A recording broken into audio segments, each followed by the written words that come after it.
আমি সবজিটাকে তো সিদ্ধ করে নিয়েছি। এরপরে ফোড়নে দিব, তেল দিব। গরমে বেশি তেল খাওয়াটা ভালো না, ওই জন্য কম তেল দিব।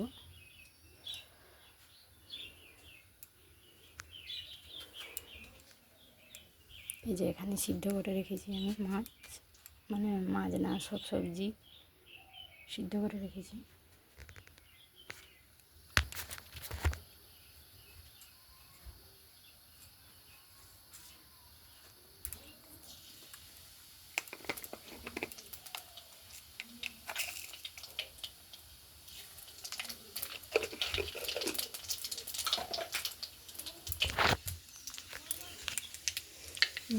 কালো জিরে আর একটু ফোড়ন দিয়েছি।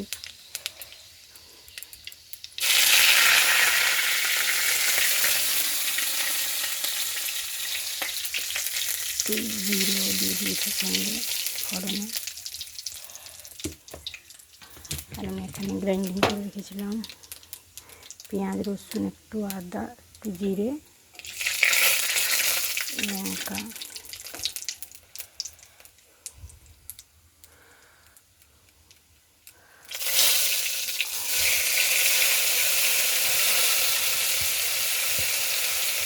এটাকে আমি দিয়ে দিলাম।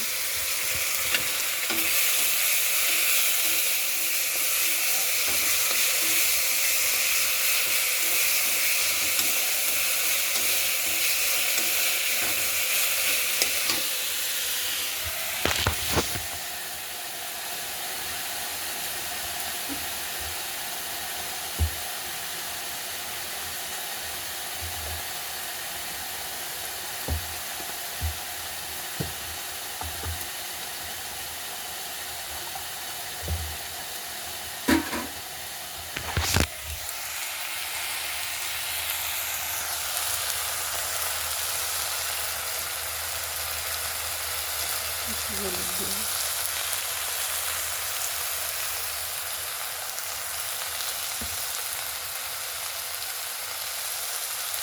লবণ দিলাম।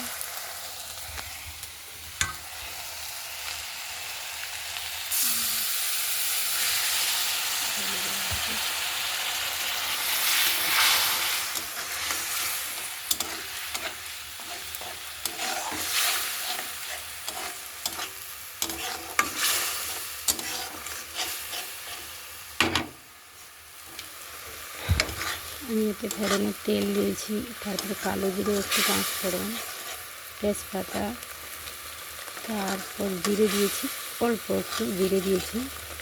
আর গ্রাইন্ডিং করে রেখেছিলাম, যে আপনাদেরকে দেখাইনি, একা হাতে সব করছি তো তাই সুবিধা হয়ে ওঠেনি যে আমি মশলাটা আপনাদেরকে দেখাই। এখানে আমি একটু জিরে, পেঁয়াজ, আদা একটুখানি, আর 4-5 কলি রসুন আর একটু এলাচ দিয়েছিলাম যাতে গন্ধটা ভালো হয়। এটা গ্রাইন্ডিং করে রেখেছিলাম, দিয়েছিলাম। আমি লঙ্কা দিইনি, আপনারা চাইলে লঙ্কা দিতে পারেন, কারণ আমার বাড়িতে গরমে আমরা খাবো তাই লঙ্কাটা অ্যাভয়েড করেছি, স্কিপ করেছি। আপনারা দিলেও দিতে পারেন, ভালো লাগবে খেতে। এই মশলাটা থেকে তেল ছাড়লে আমি ওই সেদ্ধ করে রাখা যে আনাজগুলো এতে আমি দিয়ে দেব।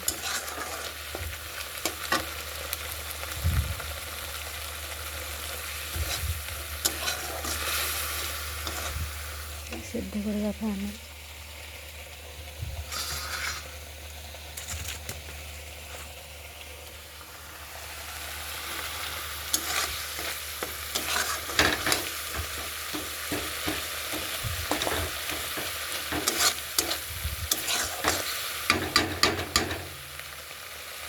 আপনারা চাইলে একটু চিনি দিবেন, তাহলে ভালো লাগবে খেতে।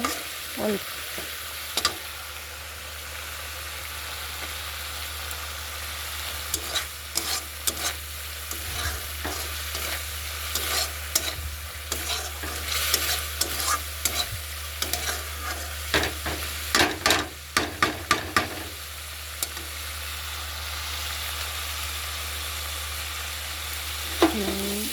মাছগুলো ভেজে রেখেছি।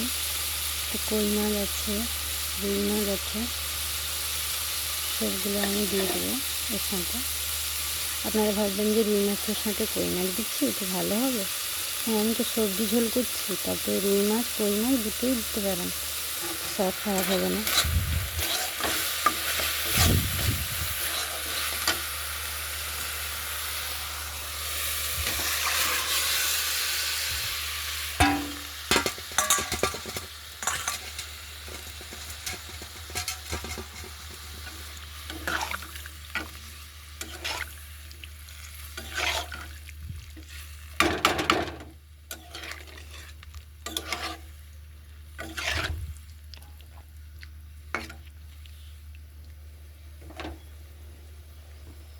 আমার আলুগুলো এখানে সিদ্ধ হয়ে গেছে, খালি একটু হয়ে গেলে আমি মাছগুলো দিয়ে দিব, কারণ আগে থেকে মাছগুলো দিলে তো ভেঙে যাবে, তাই মাছগুলো একটু দেরি করে দিব।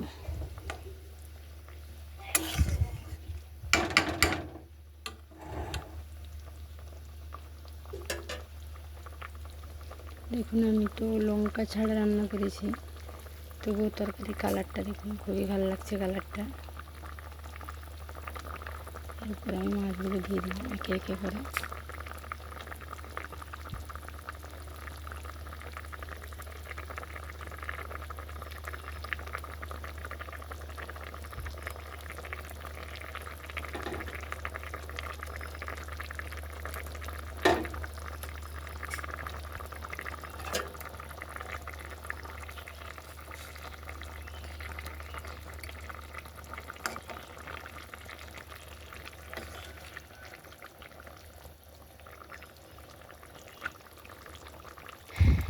এইভাবে একবার আপনারা বানিয়ে খাবেন, দেখবেন খুবই ভালো লাগবে। যদি কিছু ভুল হয়ে থাকে আমাকে ক্ষমা করে দেবেন, প্রথমবার আমি বানাচ্ছি রান্নার ভিডিও ব্লগ, তার জন্য নিজে থেকেই প্রথমে সরি বলে দিচ্ছি যদি কিছু ভুল হয়ে থাকে।